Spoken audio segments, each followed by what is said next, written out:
আল্লাহ পাক নবী বললেন সামিআতু দুফান আলাইকা বাইনা ইয়াদাইয়া ফিল জান্নাহ ও কামা ক্বালা আলাইহিস সালাম।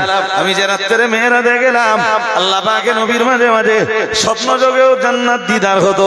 মুহাম্মদুর রাসূলুল্লাহ সাল্লাল্লাহু আলাইহি ওয়াসাল্লামের সেম কন্ডিশনে কোন একদিন তিনি আল্লাহর জান্নাতের ভিতরে ঘুরে বেড়াচ্ছেন।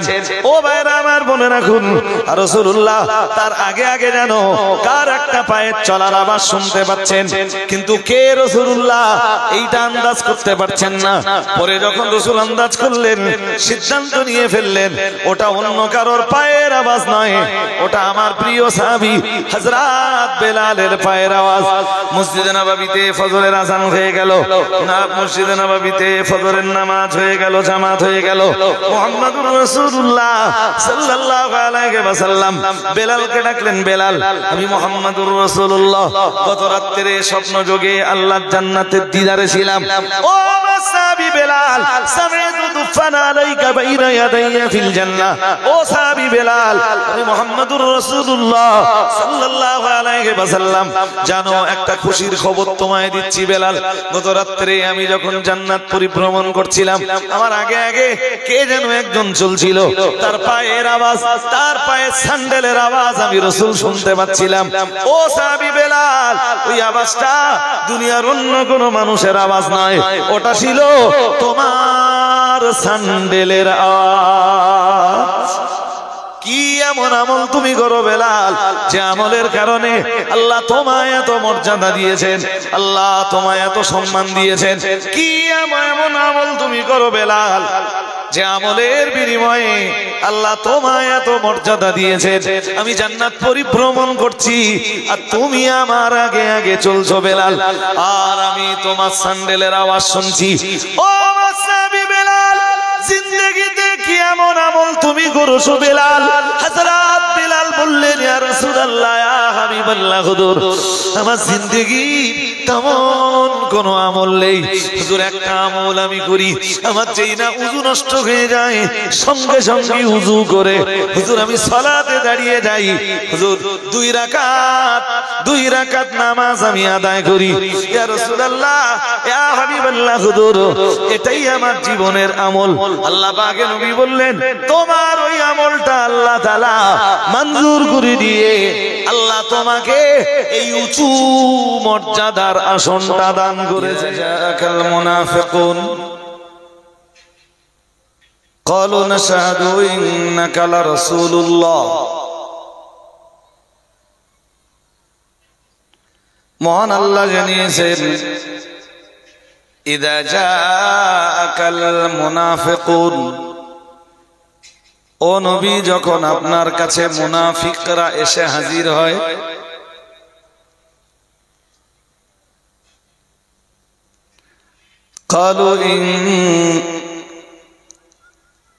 ক্বালু নাশহাদু ইন্নাকা লারাসূলুল্লাহ,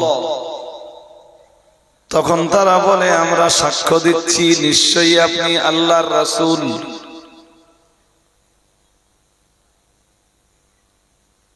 কারা বলতো?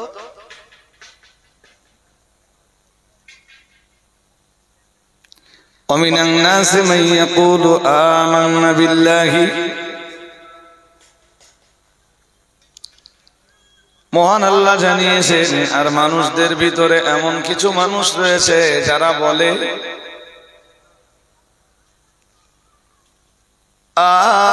আমান্না বিল্লাহি, আমরা ঈমান এনেছি আল্লাহর উপর।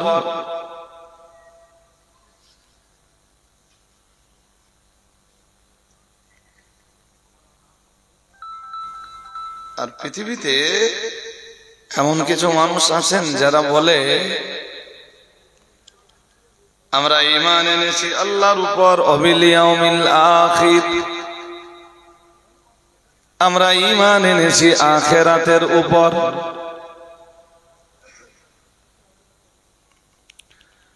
ومن الناس من يقول آمنا بالله وباليوم الآخر وما هم بمؤمنين।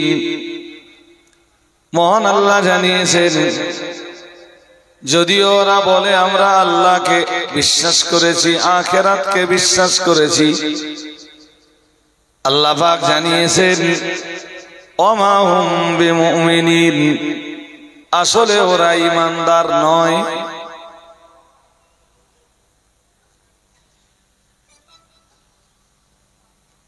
বলুন তো, ওরা মুখে আল্লাহ বিশ্বাসের কথা বলে, পরকাল বিশ্বাসের কথাও বলে, এরপরও আল্লাহ বলতেছে আসলে ওরা ঈমানদার নয়। কেন নয়? ওদের বিশ্বাসটা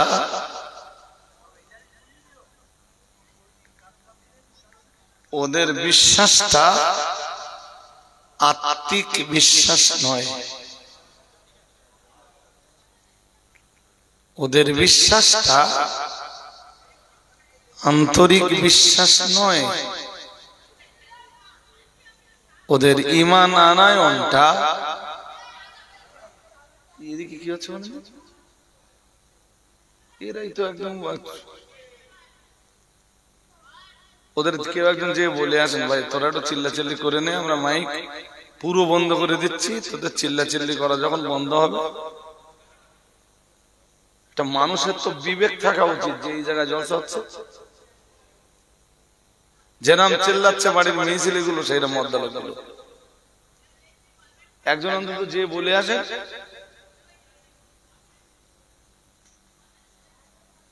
এত চিল্লাচিল্লির ভিতর দিয়ে কোরআন হাদিসের বয়ান চলে না।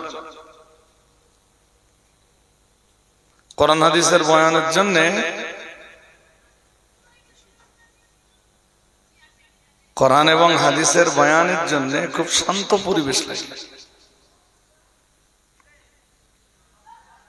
শান্ত পরিবেশ ছাড়া এই জাতীয় আলাপ আলোচনা একদম পসিবল না।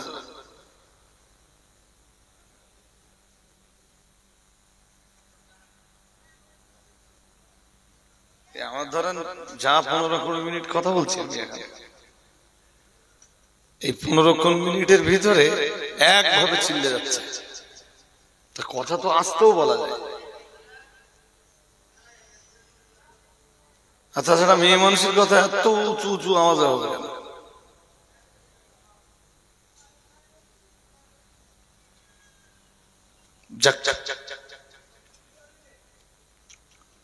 তো আমি আপনাদেরকে যেটা শোনাচ্ছিলাম সেটা হলো, আমি দুটো আয়াত পড়েছি, একটা সূরা মুনাফিকুন থেকে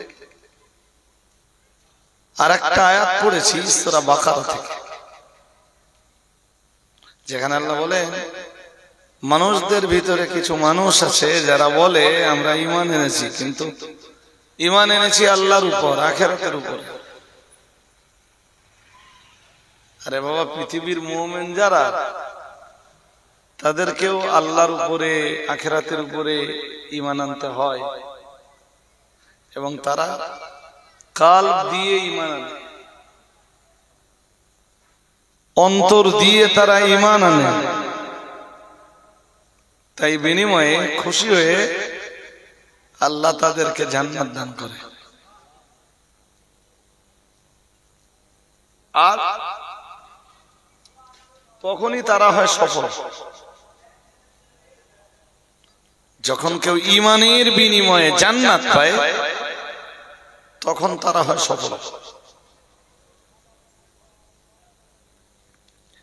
কিন্তু ওদের এই ঈমান আনাটা কালব থেকে নয়, যে কারণে ওরা কখনো পবিত্র হয় না।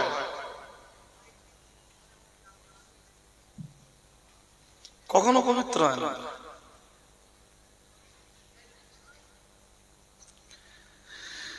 জীবনের 10টা বছর মাদায়েনে কাটানোর পর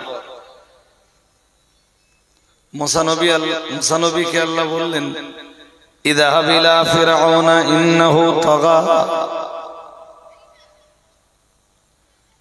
ফাকুল হাল লাকা ইলা আন তাসাক্কা ফাআহদিয়াকা ইলা রাব্বিকা ফাতাখশা। মহান আল্লাহ জানিয়েছেন মুসা নবীকে আল্লাহ 10টা বছর মাদায়েনে কাটানোর পর বললেন, ইযহাব ইলা ফিরআউন, মুসা যাও এবারে তুমি ফিরআউনের কাছে ফিরে যাও। ফাকুল হাল লাকা ইলা আন তাযাক্কা, ফিরআউনকে ডাক দিয়ে বলো, ফাকুল হাল লাকা ইলা আন তাযাক্কা, আমি তোমার আত্মিক পবিত্রতার রাস্তা বলে দেব।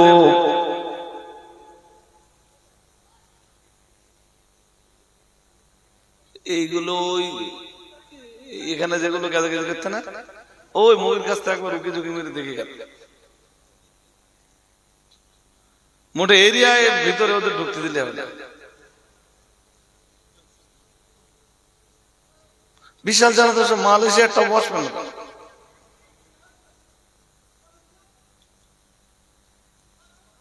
টোটাল এরিয়ায় যেন ওই মালগুলো একদম না আসে।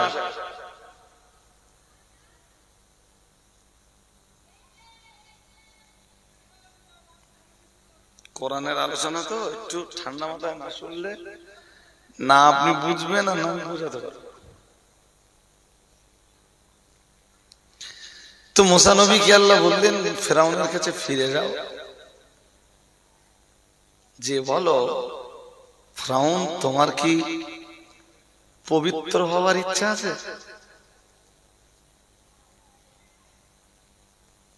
ফাকুল হাল লাকা ইলা আন তাযাক্কা, পবিত্রতা অর্জনের ইচ্ছা কি তোমার আছে?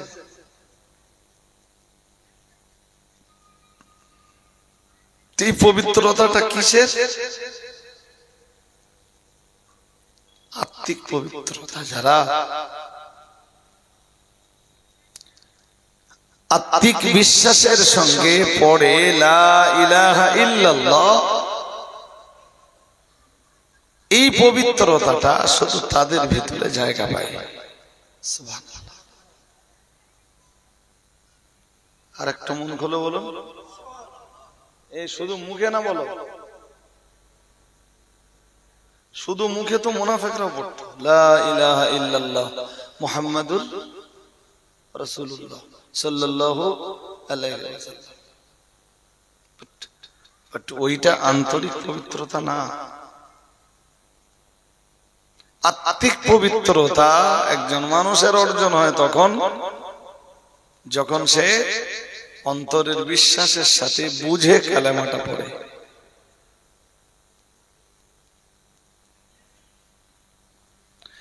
আর ওই একই কারণে মহান আল্লাহ কোরআনে জানিয়েছেন ইন্নামাল মুশরিকুনা নাজাসুন, মহান আল্লাহ জানিয়েছেন নিশ্চয়ই যারা মুশরিক বহুত্ববাদী, যারা আল্লাহ পাকের কোরআন জানিয়েছে পৃথিবীর বহুত্ববাদী যারা ওরা অপবিত্র।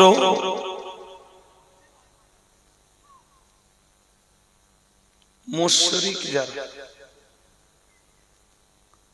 যারা এক আল্লাহকে পূজা করে খুশি নয়, যারা বহুজনকে পুজো করে ওরা অপবিত্র। কিসের অপবিত্র?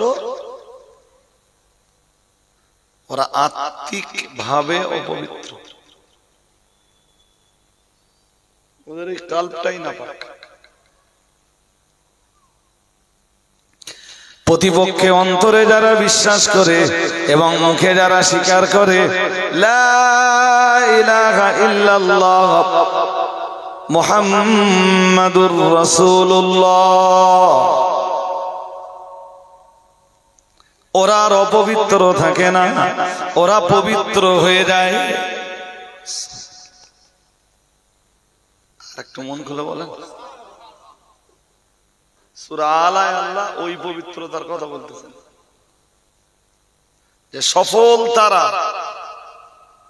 পবিত্রতা হাসিল করলো যারা, সফল তারা, তাসকিয়া অর্জন করলো যারা।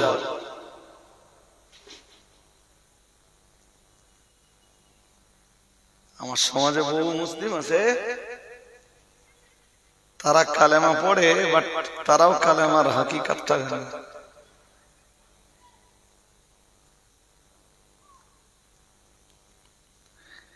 আর জীবনে যারা অন্তরের বিশ্বাসের সাথে কালেমার হাকিকাতটাকে বুঝে পড়ে নিয়েছেন, লা ইলাহা ইল্লাল্লাহ মুহাম্মাদুর রাসূলুল্লাহ,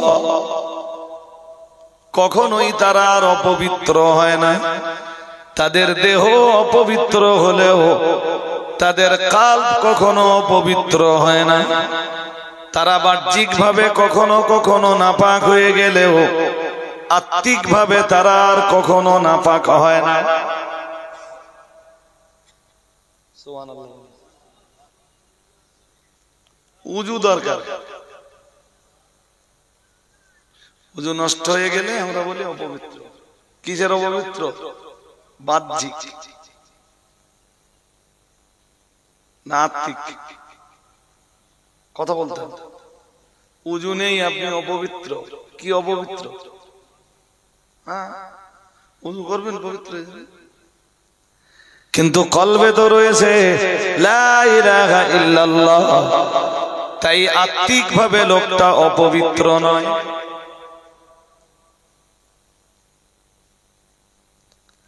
ইমানদার যারা কখনো কখনো তাদের উপরে গোসলের অপরিহার্যতা চেপে যায়। এমন পর্যায়ে ইমানদারদের উপরে আসে যখন গোসল তাদের উপরে ফরজ হয়ে যায়। নেই পর্যায়ে আছে তো তখন নাপাক। কি নাপাক? আত্মিক নয়, বাহ্যিক। গোসল করবে কি হবে? কিন্তু দুনিয়ার বহুত্ববাদী যারা, দুনিয়ার মুশরিক যারা, আল্লাহ ছাড়া যারা অন্যকে পূজার্চনা করে, এক আল্লাহর ইবাদত করে যাদের, শুধু এক আল্লাহর ইবাদত করে যাদের মন ওঠে না, ওদেরকে একবার নয় 1000 বার যদি উযু গোসল করানো হয় তবু ওরা পবিত্র হবে না।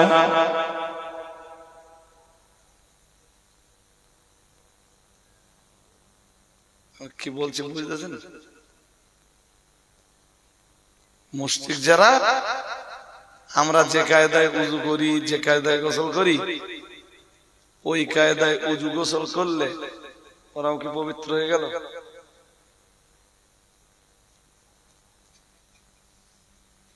ওই জন্য আসলি অপবিত্রতা মুশরিকদের সাথে জড়িয়ে। আল্লাহতে যাদের বিশ্বাস নেই, একত্ববাদে যাদের বিশ্বাস নেই, ওয়াহদানিয়াতে যাদের বিশ্বাস নেই, তারাই হলো পৃথিবীতে আসল অপবিত্র। একটা মজার কথা শুনুন এবার। বুখারীর একটা হাদিস রয়েছে, জানেন? খুব মজার হাদিস, বুখারী শরীফের 285 নম্বর হাদিস। হযরত আবু হুরায়রা হাদিসটার বর্ণনা করেন। তিনি বলেন, লাকিয়ানি রাসূলুল্লাহ সাল্লাল্লাহু আলাইহি ওয়াসাল্লাম ওয়া আনা জুনুবুন।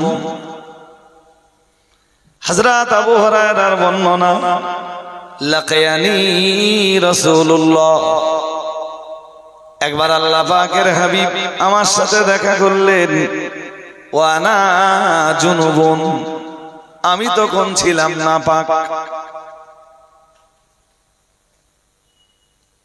নাপাক মিন্স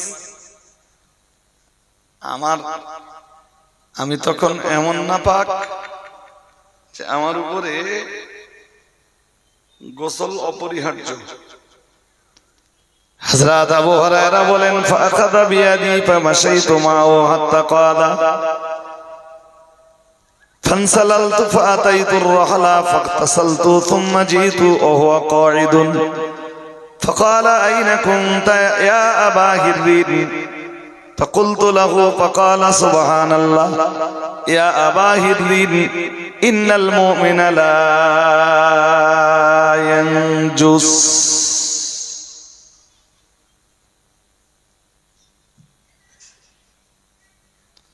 তো আবু হুরায়রার গোসল দরকার,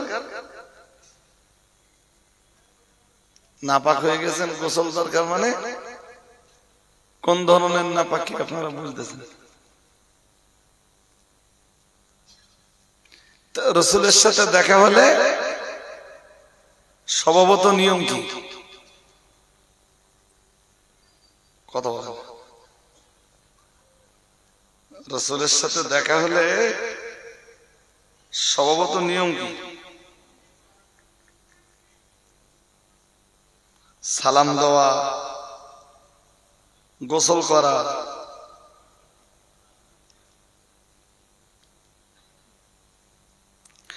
আল্লাহ পাকের নবী সাহাবী আবু হুরায়রা বর্ণনা করেন মুহাম্মদুর রাসূলুল্লাহ সাল্লাল্লাহু আলাইহি ওয়াসাল্লাম বিশ্ব নবীর সাথে আমার দিদার হলো এমন অবস্থায় যে ওয়ানা জুনুবুন, আমি তখন ছিলাম অপবিত্র। মুহাম্মদুর রাসূলুল্লাহ সাল্লাল্লাহু আলাইহি ওয়াসাল্লাম ফাখাযা বিয়াদি, আল্লাহ পাকের রাসূল আমার হাত ধরলেন। তখন ভাবছিলাম যে আমার গোসল দরকার, রাসূলুল্লাহ আমাকে টাচ করছেন, মানে নিজের মনের কাছে খুব খারাপ লাগছে। আল্লাহ পাকের নবী সাহাবী হযরত আবু হুরায়রার বর্ণনা, তিনি বলেন এরপরে আমি রাসূলের সঙ্গে ফামাশাইতু মা'হু, রাসূলুল্লাহর সঙ্গে আমি চলতে লাগলাম। হাত্তা ক্বাদা, এমনকি তিনি বসে পড়লেন। আল্লাহ পাকের নবী তিনি বসে বললেন। এরপরে আমি, হযরত আবু হুরায়রা বলেন ফানসালালতু, আল্লাহর হাবিব যখন বসে পড়লেন আমি সেখান থেকে সরে গেলাম।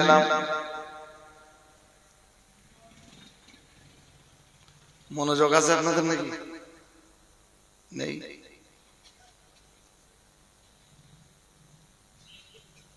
উইথ ডিপ অ্যাটেনশন, গাঢ় মনোযোগ সহ কথা শুনতে হবে। রাসূল তার হাত ধরলেন, তিনি সংকোচ বোধ করছিলেন, কারণ তিনি নাপাক। আমি নাপাক আছি, রাসূলুল্লাহ আমার হাত পাকড়াচ্ছেন, কিন্তু আমার কিছু করার নেই। ফামাশাইতু মা'হু, আমি রাসূলের সঙ্গেই চলতে লাগলাম। আল্লাহ পাকের হাবিব চলতে লাগলেন হাত্তা ক্বাদা, এমনকি রাসূলুল্লাহ কোন একটা জায়গায় বসে পড়লেন, আর রাসূল যেই না বসে পড়লেন সুযোগ বুঝে আমি কেটে পড়লাম।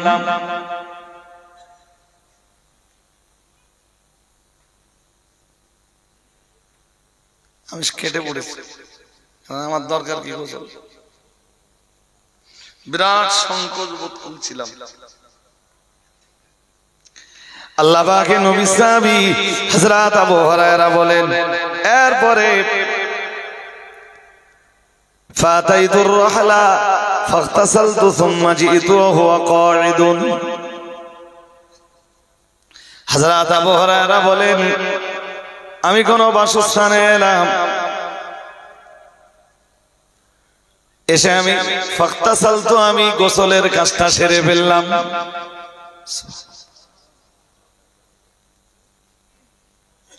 আমি গোসল করে রাহমাতুল লিল আলামিন মুহাম্মদুর রাসূলুল্লাহ সাল্লাল্লাহু আলাইহি ওয়াসাল্লামের দরবারে হাজির হলাম। আজ যে দেখতে পেলাম তখনও রাসূলুল্লাহ বসে আছেন। আল্লাহ পাকের নবী আমায় বললেন আইনা কুনতা ইয়া আবা হিররির, হে আবু হুরায়রা এতক্ষণ তুমি কোথায় ছিলে?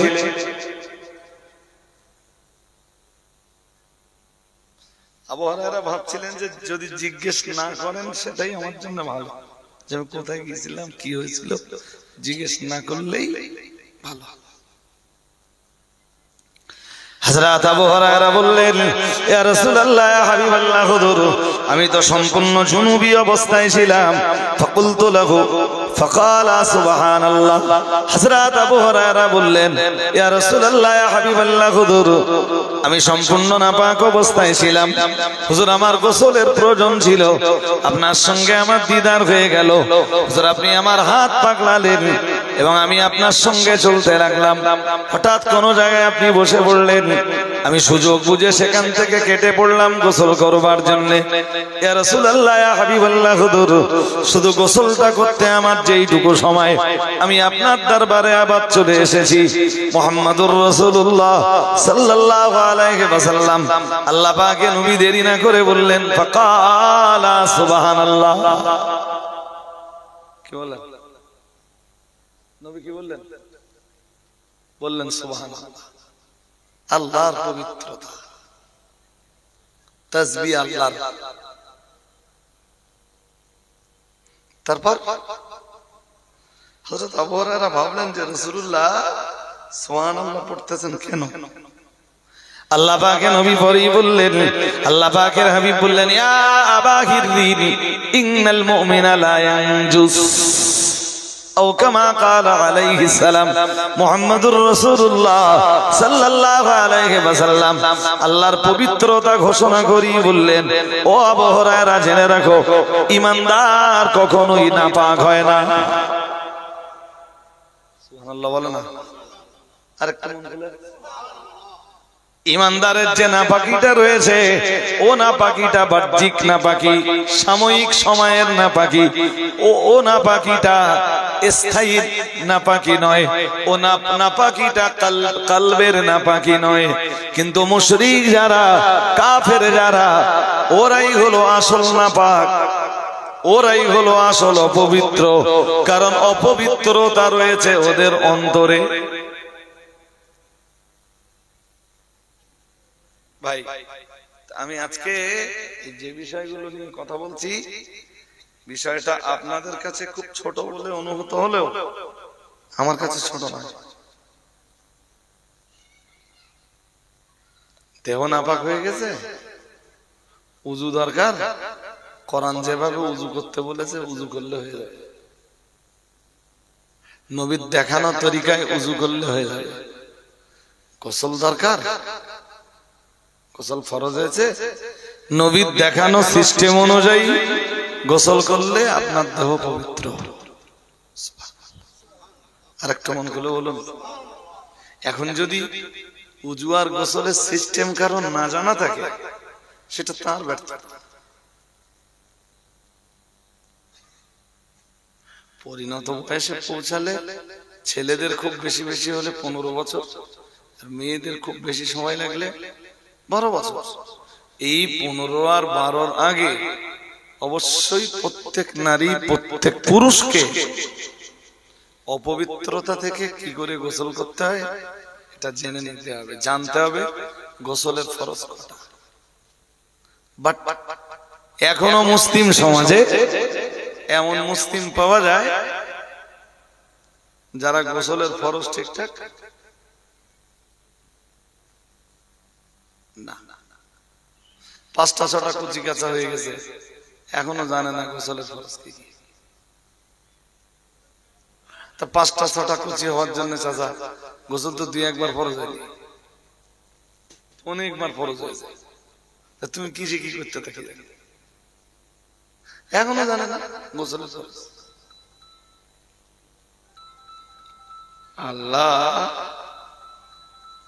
আল্লাহ আমার এই সমাজকে সুমতি দান করুন, বলুন না আমিন, বলুন না আমিন।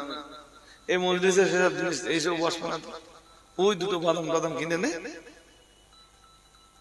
কি না কোনোদিন বসিরহাট হুজুরের নামাজ শিক্ষা খুলে পড়বে, এসব সব।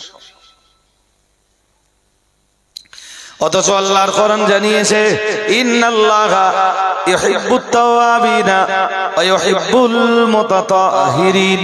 মহান আল্লাহ জানিয়েছেন নিশ্চয়ই আল্লাহ পছন্দ করেন ইন্নাল্লাহা ইউহিব্বুত তাওয়াবিন। মহান আল্লাহ জানিয়েছেন নিশ্চয়ই আল্লাহ পছন্দ করেন তার তওবাকারী বান্দাদেরকে। একটু মন খুলে বলেন আল্লাহ পছন্দ করেন কাদেরকে? বলুন বলুন। هو الذي يقبل التوبة عن عباده هو الذي يقبل التوبة عن عباده ويعفو عن السيئات। মহান আল্লাহ জানিয়েছেন هو الذي يقبل التوبة। মহান আল্লাহ জানিয়েছেন তিনি বান্দার তওবাকে কবুল করেন। ইকবালু তাওবাতা আন ইবাদিহি ওয়া ইয়াফু আনিস সাইয়্যাত। মহান আল্লাহ জানিয়েছেন শুধু তিনি তওবা কবুল করেন তাই নয়, ওয়া ইয়াফু আনিস সাইয়্যাত, তওবাকারীর পিছনের জীবনের গুনাহগুলিকে তিনি maaf করে দেন। একটা মন খুলে বলেন। আরে ভাই আমি ওয়াজ হারিয়ে ফেলিনি, শুরু যেখানে করেছিলাম মনে আছে আমার, সূরা আলা দিয়ে। আমার ওখানে কামব্যাক করব। এখানে এগুলো বলছি কেন, মন দিয়ে শুনুন বুঝতে পারবেন। আল্লাহ পাকের কোরআন আবার জানিয়েছে ইন্নাল্লাহা ইউহিব্বুত তাওয়াবিন ওয়া ইউহিব্বুল মুতাতাহিরিন। মহান আল্লাহ জানিয়েছেন আল্লাহ পছন্দ করেন তার তওবাকারী বান্দাদেরকে, ওয়া ইউহিব্বুল মুতাতাহিরিন, আর আল্লাহ আরো পছন্দ করেন তার পবিত্রতা অর্জনকারী বান্দাদেরকে। আরেকটা মন খুলে বলেন। তাহলে এই দুই শ্রেণীকে আল্লাহ পছন্দ করেন, ভালোবাসেন। যার একটা শ্রেণী তওবাকারী আর একটা শ্রেণী বলুন, একটা তওবাকারী আর একটা পবিত্রতা অর্জনকারী। এই যে বাহ্যিক নাপাকি না, হ্যাঁ, উজু গোসলের মাধ্যমে যারা দূর করে দেয়। সামনে নামাজ নেই তা উজুটা করে রেখেছে।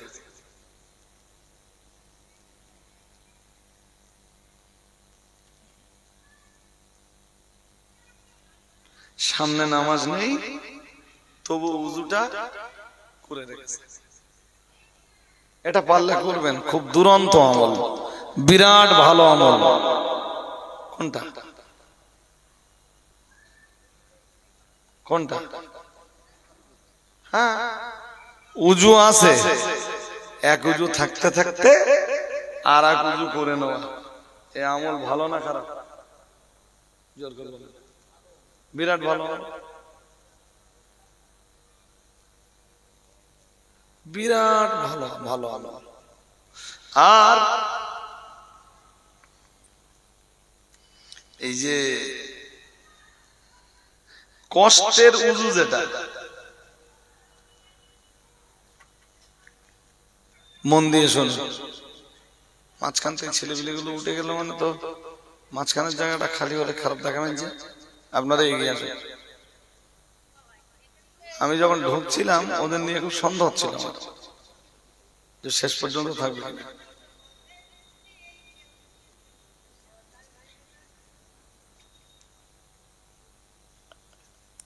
একটু এগিয়ে আসুন, একটুখানি। আমি এখনো তো বেশ কিছু কথা আপনাদের শোনাবো, আর এই কথাগুলো উফ। আরে মেয়ে ছেলে এখানে কি, এখানে এসে মাইকের কাছে চিল্লাচ্ছে,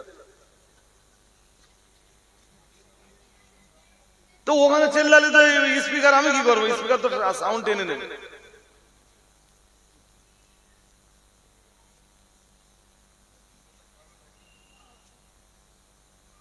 এই সমস্ত মেয়ে ছেলে দেখলে শয়তান পর্যন্ত হাসে।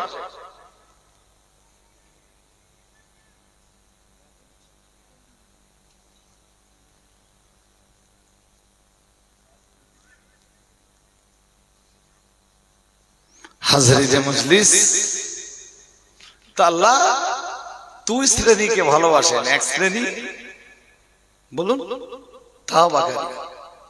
তাওবাকারীদেরকে আল্লাহ এত পছন্দ করে জানেন, যে তওবার কারণে আল্লাহ যখন ওদের গুনাহগুলো মাফ করে দেয় তো ওদের গুনাহের খাতাটা সাদা হয়ে যায়, খারাপ দেখায়। আল্লাহ পাকের কোরআন তাই বলেছে, ফাউলাইকা ইউবাদদিলুল্লাহু সাইয়্যাতিহিম হাসানাতিন। মহান আল্লাহ জানিয়েছেন, আমি আল্লাহ পাক রব্বুল আলামিন তখন ওদের এই গুনাহগুলোকে, আল্লাহ পাকের কোরআন জানিয়েছে, তখন আমি ওদের গুনাহগুলোকে মুছে দিয়ে ওই সাদা জায়গাগুলোতে নেকিতে পরিপূর্ণ করে দেই।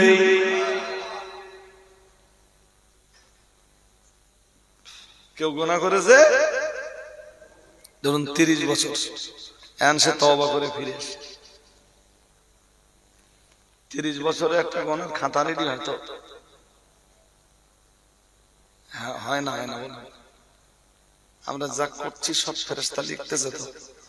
وَإِنَّ عَلَيْكُمْ لَحَافِظِينَ كِرَامًا كَاتِبِينَ يَعْلَمُونَ مَا تَفْعَلُونَ।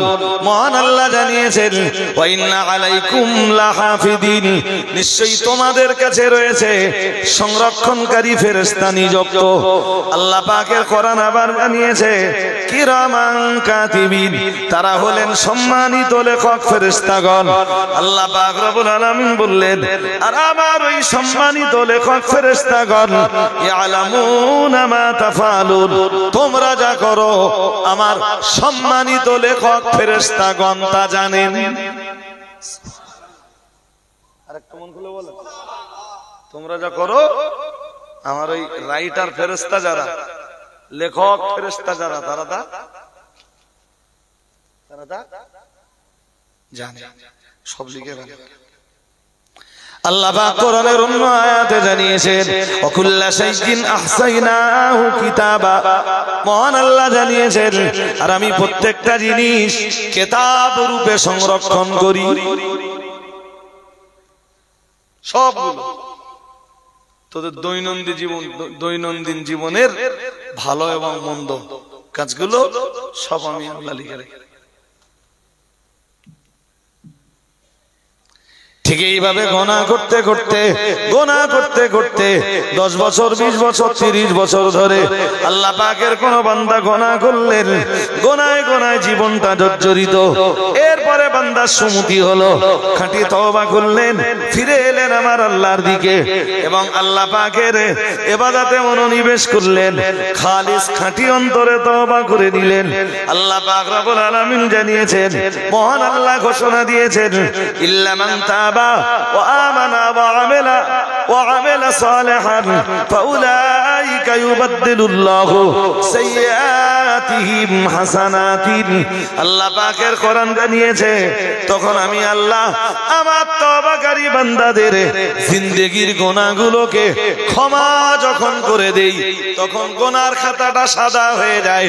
তাই আমি আল্লাহ পাক ওই গুনার খাতাগুলোকে আমার ওই তওবাকারী বান্দাদের জন্য, বান্দীদের জন্য নেকিতে পরিপূর্ণ করে দেই। ঠিক ওই কথাটাই অন্য আয়াতে অন্যভাবে আল্লাহ বলতেছেন, ইন্নাল্লাহা ইউহিব্বুত তাওয়াবিন ওয়া ইউহিব্বুল মুতাতাহহিরিন। আমি পছন্দ করি আমার তওবাকারী বান্দাদেরকে, আর আমি পছন্দ করি আমার পবিত্রতা অর্জনকারী। বলুন, 45 বছর বয়স হয়ে গেছে, এখন হুজুর ফরজ ধরলি মাথা চুলকায়, এখন হুজুর ফরজ জানে না। অথচ উজুর ভিতরে কি বরকত রয়েছে, কি ফজিলত রয়েছে, সে ভাষায় বলা যাবে না ভাই। আমি বলতে পারবো না যেভাবে রাসূলুল্লাহ বলেছেন।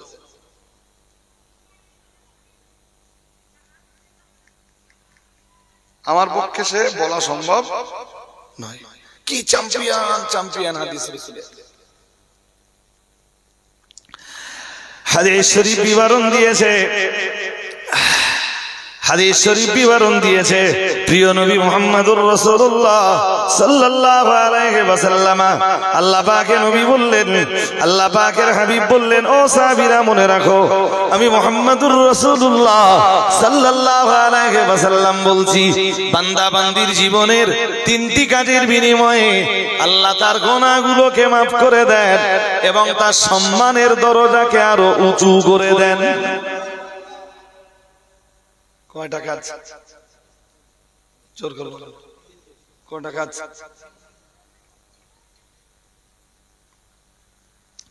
হাদিস শরীফ বিবরণ দিয়েছে মুহাম্মদুর রাসূলুল্লাহ সাল্লাল্লাহু আলাইহি ওয়াসাল্লাম।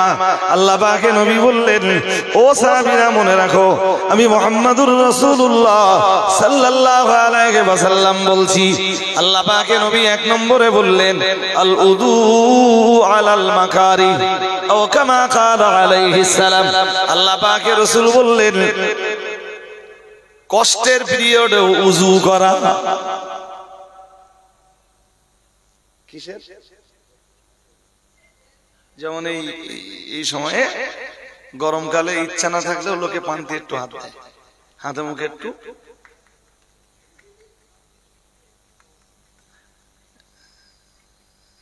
এখন দেয়, দেয় কেউ? দেয় না,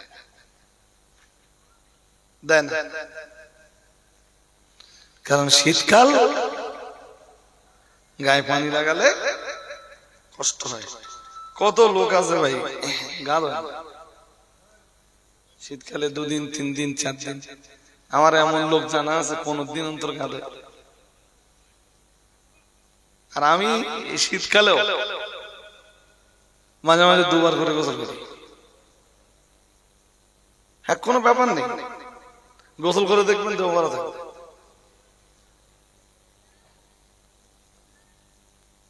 না, 2 বার গোসল করে আপনি দেখেন, এই বলছি আপনার শরীর ভালো থাকবে।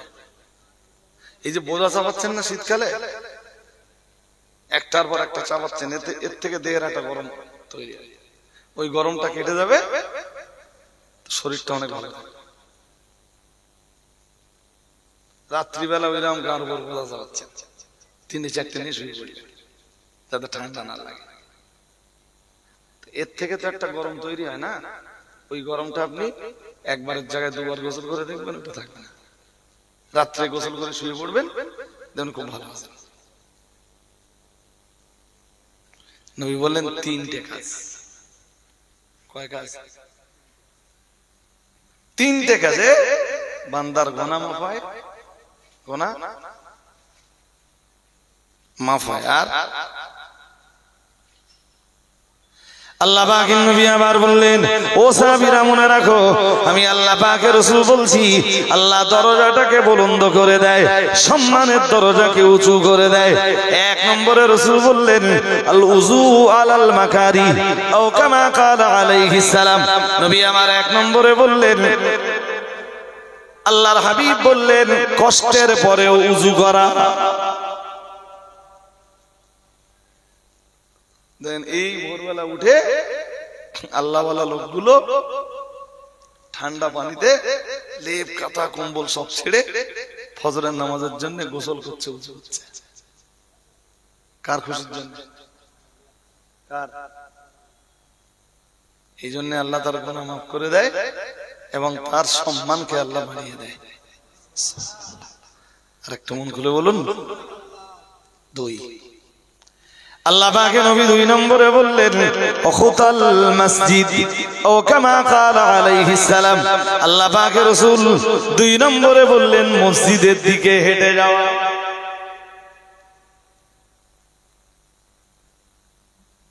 উযু করলো, মসজিদের দিকে এবার হেঁটে যাচ্ছে। কিসের জন্য? তো মসজিদের দিকে যতক্ষণ বান্দা হেঁটে যায়, গুনাহ মাফ হতে থাকে আর আল্লাহ সম্মানের দরজা বাড়িয়ে দেয়, ফিদ দুনিয়া ওয়াল আখিরাহ, ইহকাল এবং পরকালে। তিন নম্বরে রাসূল বলেছেন ওয়া ইনতিদারুস সালাতি বাদাস সালাত আও কামা ক্বালা আলাইহিস সালাম মুহাম্মাদুর রাসূলুল্লাহ সাল্লাল্লাহু আলাইহি ওয়াসাল্লাম আমার আল্লাহর নবী জানিয়ে দিয়েছেন ও সাহাবীরা মনে রাখো আমি মুহাম্মাদুর রাসূলুল্লাহ সাল্লাল্লাহু আলাইহি ওয়াসাল্লাম বলছি ওয়া ইনতিদারুস সালাতি বাদাস সালাত আল্লাহর হাবিব জানিয়ে দিয়েছেন এক নামাজের পরে আর এক নামাজের জন্য অপেক্ষা করা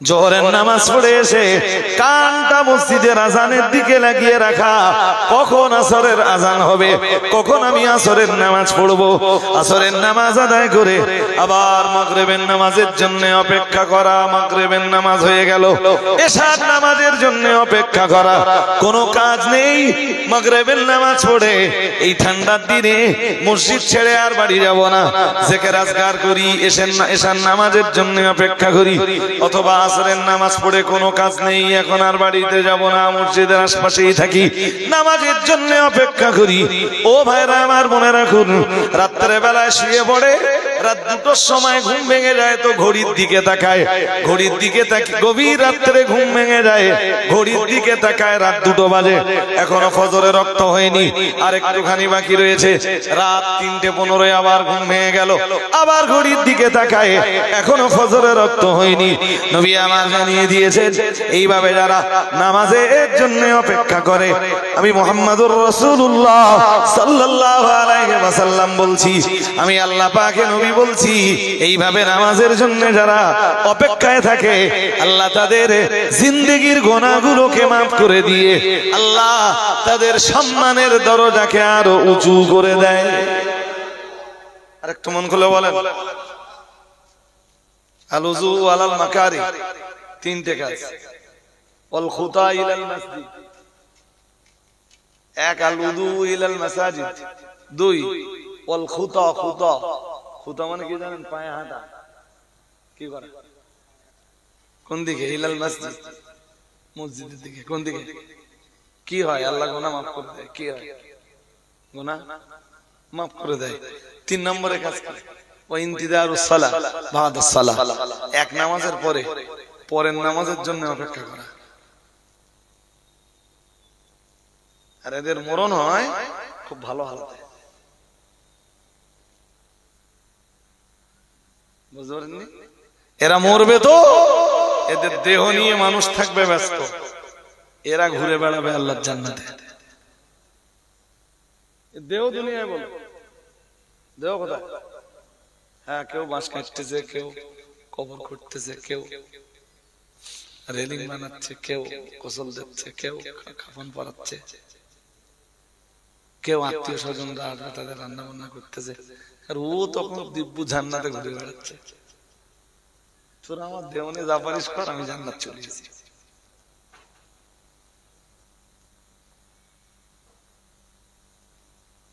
এই সমস্ত কাজগুলো যারা করে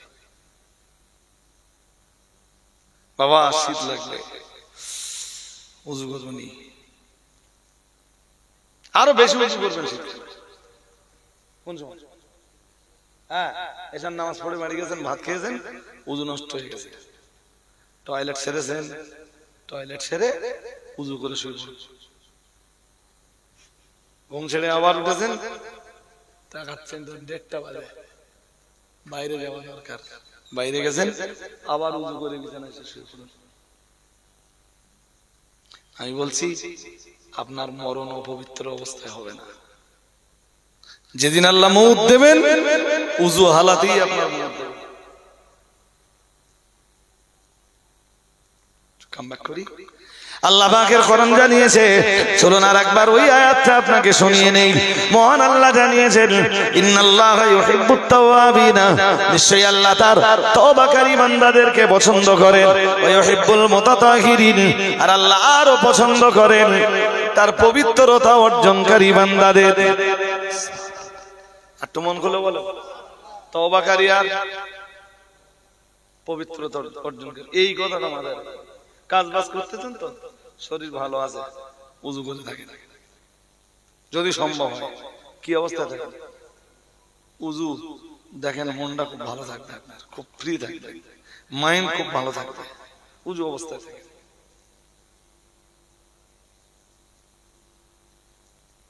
কি বলছি বুঝতেছেন? হযরত বেলাল তাই করতেন, যেই উজু ভেঙে যেত সঙ্গে সঙ্গে বেলাল নতুন উজু করে 2 রাকাত নামাজ পড়তেন। সুবহানাল্লাহ। উজু ভেঙে গেছে, নতুন উজু করেছেন, করে বেলাল 2 রাকাত টুক করে নামাজ পড়ে দিয়েছেন। আল্লাহ পাকে নবী বললেন, সামিআতু দুফান আলাইকা বাইনা ইয়াদাইয়া ফিল জান্নাহ, ও কামা ক্বালা আলাইহিস সালাম। আমি যে রাত্রে মেরাজে গেলাম, আল্লাহ পাকে নবীর মাঝে মাঝে স্বপ্ন যোগেও জান্নাত দিদার হতো। মুহাম্মদুর রাসূলুল্লাহ সাল্লাল্লাহু আলাইহি ওয়াসাল্লামের সেম কন্ডিশনে কোন একদিন তিনি আল্লাহর জান্নাতের ভিতরে ঘুরে বেড়াচ্ছেন।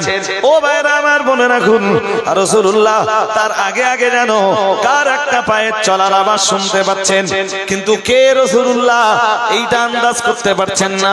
পরে যখন রাসূল আন্দাজ করলেন, সিদ্ধান্ত নিয়ে ফেললেন, ওটা অন্য কারোর পায়ের আওয়াজ নয়, ওটা আমার প্রিয় সাহাবী হযরত বেলালের পায়ের আওয়াজ। মসজিদে নববীতে ফজরের আযান হয়ে গেল, মসজিদে নববীতে ফজরের নামাজ হয়ে গেল, জামাত হয়ে গেল। মুহাম্মদুর রাসূলুল্লাহ সাল্লাল্লাহু আলাইহি ওয়াসাল্লাম বেলালকে ডাকলেন, বেলাল, আমি মুহাম্মদুর রাসূলুল্লাহ গত রাতে স্বপ্ন যোগে আল্লাহর জান্নাতের দিদারে ছিলাম। ও সাহাবী বেলাল, সামিআতু দুফান আলাইকা বাইনা ইয়াদাইয়া ফিল জান্নাহ। ও সাহাবী বেলাল, আমি মুহাম্মদুর রাসূলুল্লাহ সাল্লাল্লাহু আলাইহি ওয়াসাল্লাম জানো একটা খুশির খবর তোমায় দিচ্ছি বেলাল। গত রাতে আমি যখন জান্নাত পরিভ্রমণ করছিলাম, আমার আগে আগে কে যেন একজন চলছিল, তার পায়ের আওয়াজ, তার পায়ের স্যান্ডেলের আওয়াজ আমি রাসূল শুনতে পাচ্ছিলাম। ও সাহাবী বেলাল, ওই আওয়াজটা দুনিয়ার অন্য কোন মানুষের আওয়াজ নয়, ওটা ছিল তোমার স্যান্ডেলের আওয়াজ। কি এমন আমল তুমি করো বেলাল, যে আমলের কারণে আল্লাহ তোমায় এত মর্যাদা দিয়েছেন, আল্লাহ তোমায় এত সম্মান দিয়েছেন? কি এমন আমল তুমি করো বেলাল, যে আমলের বিনিময়ে আল্লাহ তোমায় এত মর্যাদা দিয়েছেন? আমি জান্নাত পরিভ্রমণ করছি আর তুমি আমার আগে আগে চলছো বেলাল, আর আমি তোমার স্যান্ডেলের আওয়াজ শুনছি। ও সাহাবী বেলাল, জিন্দেগিতে কি এমন আমল তুমি করেছো বেলাল? হযরত বেলাল বললেন, ইয়া রাসূলুল্লাহ, ইয়া হাবিবাল্লাহ, হুজুর আমার জিন্দেগি তেমন কোন আমল নেই হুজুর, একটা আমল আমি করি, আমার যেই না উযু নষ্ট হয়ে যায় সঙ্গে সঙ্গে উযু করে হুজুর আমি সালাতে দাঁড়িয়ে যাই, হুজুর 2 রাকাত নামাজ আমি আদায় করি। ইয়া রাসূলুল্লাহ, ইয়া হাবিবাল্লাহ, হুজুর এটাই আমার জীবনের আমল। আল্লাহ পাকে নবী বললেন, তোমার ওই আমলটা আল্লাহ তাআলা মঞ্জুর করে দিয়ে আল্লাহ তোমাকে এই উঁচু মর্যাদার আসনটা দান করেছে।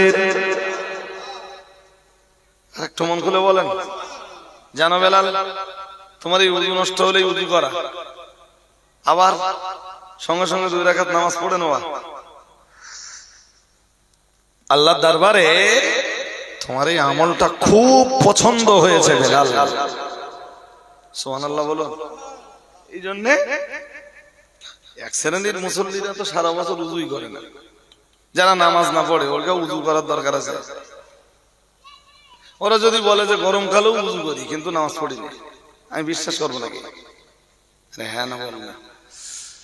তো আপনারা যারা এসে বসেছেন, আপনাদের কাছে আমার রিকোয়েস্ট, আপনারা একটু ট্রায়ালটা দেন অন্তত, যে যদি উযু হালাতে থাকতে পারেন আল্লাহ মঞ্জুর করুন। বলো না আমি, এটা বাহ্যিক পবিত্রতা, আর একটা কি রয়েছে আত্মিক পবিত্রতা, যেটা দিয়ে আমরা শুরু করছিলাম, যেটা আল্লাহ পাকের কোরআন জানিয়েছে। মহান আল্লাহ ঘোষণা দিয়েছেন, কদ আফলাহা মান তাযাক্কা। মহান আল্লাহ জানিয়েছেন সেই মানুষটাই সফলতা অর্জন করলো, মান তাযাক্কা, যে পবিত্রতা অর্জন করলো, তাসকিয়া হাসিল করলো। কি হাসিল করলো? তাসকিয়াটা কি? অন্তরের পবিত্রতা। কি পবিত্রতা কিভাবে হাসিল হয়? এটা এই অন্তরের পবিত্রতার আরো ব্যাখ্যা আছে। মুহাম্মাদুর রাসূলুল্লাহ সাল্লাল্লাহু আলাইহি ওয়াসাল্লামকে আল্লাহ এই পৃথিবীতে প্রধান 4টি দায়িত্ব দিয়ে পাঠিয়েছেন।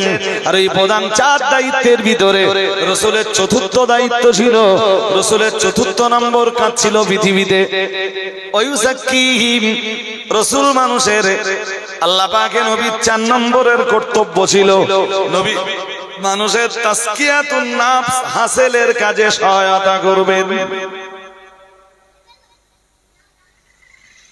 মানুষের অন্তরাজ্যে পাপের যে ময়লা রয়েছে, এই পাপের ময়লাগুলো রাসূলুল্লাহ ধুয়ে মুছে পুরো সাফ করে দিবেন। আরেকটু মন খুলে বলুন, এই তাসকিয়াতুন নাফসের কাজ করেন আল্লাহর খাঁটি ওলিয়া উলিয়ারা। তাদের কাছে যারা বায়াত হয়, তো বায়াত হওয়া লোকগুলোর এই নাফসের তাসকিয়াটা কিভাবে হাসিল হবে এ সবক খাঁটি ওলিয়া উলিয়াদের দরবারে পাওয়া যায়। সুবহানাল্লাহ। কাদের দরবারে? হ্যাঁ, এগুলো বলো শুধু হাদিস পড়া তাফসীর পড়া লোকের দরবারে পাওয়া যায় না। ওই তাসকিয়াতুন নাফস হাসিল করার জন্যই তো বসিরহাটের বড় মাওলানা আল্লামা রুহুল আমিন রাহমাতুল্লাহ আলাইহি তিনি ফুরফুরা শরীফের পীর সাহেব কেবলার কাছে বায়াত হয়েছিলেন।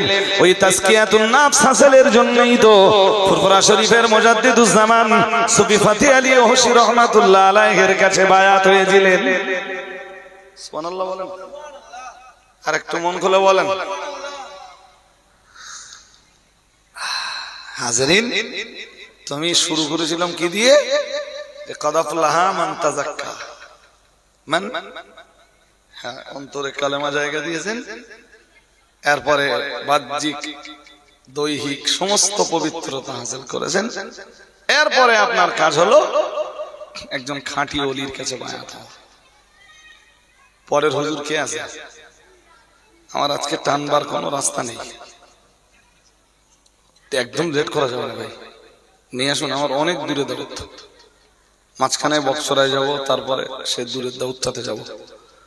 জি, যতটা পারলাম কোরআন দিয়ে হাদিস দিয়ে আপনাদের কাছে বয়ান রাখার চেষ্টা করলাম। নেক্সট টাইম ইনশাআল্লাহ আবারও আপনাদের সাথে দেখা হবে। যারা খাদিজার সদস্য হননি, মেহেরবানি করে খাদিজার সদস্যতা হবেন। এখান থেকে এই যে পাঠটাতে আজকে ওয়াজ করছি, এই পাঠের কজন মানুষ সদস্য হয়েছেন আমার নলেজে কিছু নেই। তো যারা আছেন এই পাঠে অন্তত খাদিজার একটা করে সদস্য হয়ে আপনারা সবাই বছরে একটা করে পয়সা খাদিজা মাদ্রাসাকে দেওয়ার নিয়ত করুন। 100 টাকা হোক, 200 টাকা হোক, 500 টাকা হোক, যার যেমন তাকত সে তেমন দেবেন। দেশ জুড়ে গত 1 বছরে খাদিজার এ পর্যন্ত 11,000 সদস্য হয়ে গেছে, নতুন সদস্য। ইসালে সবের পর থেকে নিয়ে পর্যন্ত 1,000-এর বেশি সদস্য হয়ে গেছে, নতুন সদস্য। আর কাজ চলছে, আর আমি তো আমার প্রচার চালিয়ে যাচ্ছি। জি, তো যে কারণে আপনাদের কাছে আমি আবেদন করব, মেহেরবানি করে সদস্য হওয়া কাজটা, সদস্যটা আপনারাও হবেন। আল্লাহ আমাদের সকলকে দৈহিক, শারীরিক, বাহ্যিক, আত্মিক সমস্ত প্রকার পবিত্রতা হাসিলের তৌফিক দান করুন, বলুন আমিন। জি, আবার আসবো, দেখা হবে। বন্ধুবর মোহতারাম হযরত মাওলানা আব্দুল মাতিন সাহেব, যিনি অল ইন্ডিয়া সুন্নাত আল জামাতের একজন উঠতি প্রজন্মের উজ্জ্বল তারকা। আল্লাহ তার হায়াত কিসমত দারাজ করুন। তিনি এসেছেন, তিনি ওয়াজ নসিহত করবেন। ধৈর্য ধরে হযরতের নসিহত আপনারা অ্যাকসেপ্ট করুন। দরুদ শরীফ পড়ুন। আল্লাহুম্মা সাল্লি আলা